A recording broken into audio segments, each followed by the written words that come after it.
Boa noite, presidente Edu. Boa noite, nobres vereadores. Boa noite à população que nos assiste. Gostaria primeiramente de agradecer, presidente, pela oportunidade de poder estar aqui nessa casa, me dirigindo aos vereadores e à população, para explicar um pouquinho como está essa doença aqui no município, né? Dar um pouquinho do panorama e como a Secretaria de Saúde, junto ao governo municipal, vem agindo para combater essa pandemia.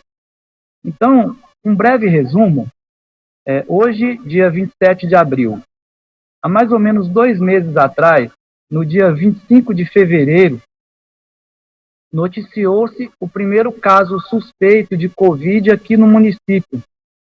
E, presidente, esse primeiro caso, na verdade, foi do Brasil, né? O Vinhedo teve a primeira suspeita, né, no dia 25/2, véspera de carnaval, e de lá para cá a gente começou a ver o crescimento desses casos, não só no município, né, na região como um todo, em todos os estados, e, logicamente, começamos a tomar algumas ações aí, né. No dia 13 de março, uma sexta-feira pela manhã, o governo criou, então, um comitê municipal de enfrentamento para essa pandemia, né? É um comitê constituído aí por vários secretários e algumas pessoas técnicas, né, das áreas, para discutir como seria esse enfrentamento no âmbito municipal, né? Acho que todos se lembram, esse comitê, ele foi criado na sexta-feira de manhã.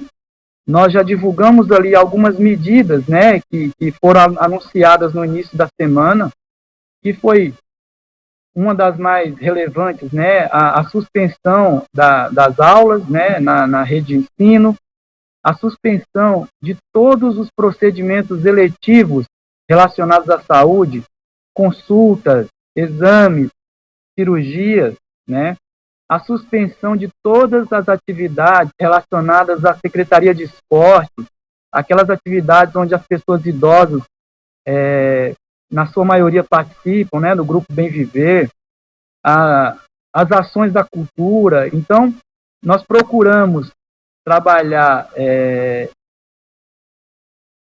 junto à população, divulgando o porquê dessas medidas, que era para fazer o achatamento daquela curva, né? Aquela curva de infecção. Nesse momento, nós começamos a falar de curva de infecção. As pessoas não sabiam exatamente o que era isso, né? Na prática, né, a gente já falou várias vezes, eu vou retomar um pouquinho, é para que um número muito grande de casos de infectados não ocorressem ao mesmo tempo. E dessa forma, né, poderia sobrecarregar a estrutura instalada. Então, todas essas medidas foram tomadas. Vou falar um pouquinho do cancelamento das consultas. Foi justamente para preparar nossa rede para receber possíveis aparecendo aqui, ó, de pessoas acometidas por coronavírus, né? Então, na sexta-feira de manhã, nós tomamos essas medidas. No final da tarde, o governador do estado, ele edita um decreto, né, que corrobora tudo aquilo que nós fizemos e mais um pouco, que ele inclui ali o fechamento do comércio. Então, Vinhedo, a partir de então, começa a seguir as diretrizes do governador estadual, do João Dória, né? No dia 18 de março, nós já estávamos com 19 casos suspeitos da doença. Aí se cair eu vou no Windows. Estão me ouvindo, vereadores? No dia 21 de março, já são 25 casos suspeitos da doença. E no dia 31, tivemos, então, o primeiro caso confirmado. Ali já eram 42 suspeitos, né? O grande gargalo, desde o início, né, não só para Vinhedo, né, mas para os demais municípios, que a gente está sempre em outros fóruns aí discutindo, então, eram duas situações, né? Uma era a aquisição de EPIs, né? Então, o município precisou fazer uma correria para adquirir EPIs, né, para proteger, logicamente, os trabalhadores. E a outra dificuldade era a demora no resultado dos exames.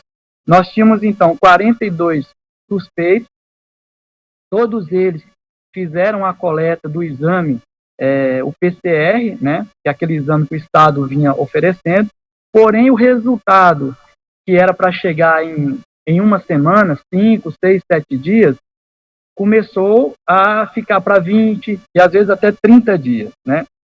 No dia 6 de março, tivemos então o primeiro óbito suspeito, né? E aí o número de casos, logicamente, vem aumentando. Eu queria chamar a atenção para uma situação, de todos os casos confirmados que nós temos hoje aqui no município, eu vou falar do número daqui a pouquinho, apenas um terço foram diagnosticados com exame através da rede estadual, do Instituto Adolfo Lutz. Os demais casos foram exames comprados na rede privada pelo próprio paciente. Então, falando um pouquinho de hoje, presidente, nós temos no município notificados 105 casos, né? Esse é um boletim que fechou às 4 da tarde, só para ter uma noção da dinâmica que essa doença proporciona. Depois do fechamento do boletim, já chegaram mais 3 casos confirmados. Então, nós divulgaremos amanhã 108 casos, né? Foram descartados já por N motivos 58, né? Principalmente os exames que começaram a chegar, né? Com resultado negativo. Nós tínhamos confirmado até as 4 da tarde 26 casos, já chegaram mais 3, então agora são 29. Lembrando que esses 3 aí são do mesmo núcleo familiar. Isso mostra a rapidez que essa doença se propaga, né? A facilidade de transmissão. Nós temos ainda 21 pacientes aguardando o resultado de exame. Estamos hoje com 7 pacientes internados por Covid, sendo que 3 estão na enfermaria e 4 na UTI. Tá? Importante dizer que desses 4 que estão na UTI, apenas 2 estão com ventilação mecânica, né? Que é o que as pessoas chamam de respiradores, né? Temos um óbito confirmado e temos 2 óbitos aguardando o resultado de exame. Esse é o cenário aqui do município, né? Só para nível de comparação, né? Valinhos, aqui pertinho, divulgou 24 positivos, 3 óbitos. Itatiba, que tem uma população parecida com a de Vinhedo, né? Em vários aspectos, 23 positivos e 2 óbitos. Então, a situação na região, ela está bem parecida, né? Com relação ao cenário hospitalar, que eu acho que é importante falar um pouquinho da estrutura, Vinhedo tem 3 portas para urgência e emergência, né? Então, lá na região da Capela, onde temos a policlínica, tem um pronto atendimento ali anexo, com o cancelamento dessas consultas, nós modificamos toda a rotina interna ali, todo o fluxo de atendimento para pacientes com síndrome respiratória. Temos ainda a UPA, que funciona 24 horas, e temos o PA da Santa Casa. Esses 3 locais estão aptos a receber, dar esse primeiro atendimento aí ao paciente suspeito. Na Santa Casa, que é o nosso hospital de referência, né, é a primeira porta hospitalar, a UTI também já é de conhecimento de todos, né, tem 18 leitos na UTI, desses 18, 12 estão ocupados hoje, tá? Então, nós temos 12 leitos ocupados hoje. Essa informação também ela é muito dinâmica, né? Daqui a alguns minutos alguém pode falar que são 13 ou que são 11 leitos ocupados, né? 6 pacientes estão usando respiradores. Lembrando que no município nós temos um total de 25 respiradores, sendo que na Santa Casa tem 17, né, já instalados, tem mais 3 que ficam nos carrinhos de anestesia, que numa emergência podem ser utilizados. A UPA possui 4 respiradores, 2 fixos e 2 móveis para transporte, e o PA da Capela tem um que a gente chama de Tacaoca, que é um respirador para transporte também. 2 respiradores da Santa Casa estão em manutenção. A informação que eu tive é que hoje já retornariam para o hospital, né? Um era para calibrar e o outro era para substituição de peça. E Então, assim, a gente conclui que dos que estão no hospital, 40% estão em uso, né? 60% disponíveis, obviamente. A Secretaria de Saúde, desde o começo, vem trabalhando aí para fazer com que essa estrutura ela melhore no sentido de absorver essa demanda, né, que pode aumentar a qualquer momento. Então, nós, em contato com algumas instituições, importante dizer, o SAVE se colocou à disposição com estrutura física, caso a gente precise e queira aumentar leitos, né, logicamente de baixa complexidade. O CEPROVI entrou em contato com a gente, também colocou a estrutura à disposição, e o Exército Brasileiro forneceu 2 tendas que estão montadas ali na entrada da Santa Casa. Obviamente, elas não estão sendo utilizadas nesse momento, mas se houver necessidade de uma reorganização interna no hospital, principalmente ali na triagem, essas tendas poderão ser utilizadas. A Secretaria de Saúde, ela vem adquirindo uma série de EPIs, né, que nesse momento é o mais importante, é proteger o nosso profissional que está exposto, está lá na linha de frente, alguns mobiliários hospitalares. Já adquirimos um cardioversor, que é um equipamento importantíssimo na urgência e emergência, 4 monitores multiparâmetros e os testes, né, os tão esperados testes aí para fazer os exames nesses pacientes suspeitos. Fora isso, presidente, eu acho que é importante dizer também que Vinhedo não está sozinho nessa luta, né? Muitas pessoas perguntam, nossa, mas não aumentou os leitos, não aumentou as UTIs, né? Se caso tiver um aumento expressivo aqui no número de casos, o município vai fazer o quê? Então é importante dizer que o Vinhedo ele faz parte de um conjunto de municípios, né, organizados pela DRS7 em Campinas, e essa estrutura ela criou então um plano de contingenciamento regional para essa doença, né?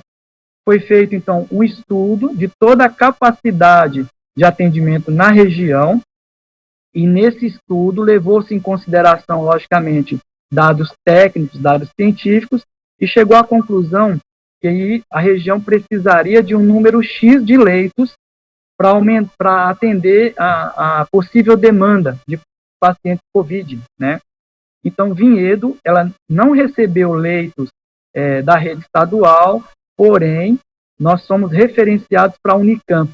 Se caso a nossa estrutura não for compatível com a quantidade de pacientes que necessitem de um atendimento terciário, né, de ventiladores, por assim dizer, nós poderemos encaminhá-los, então, para a Unicamp, que teve a sua estrutura ampliada.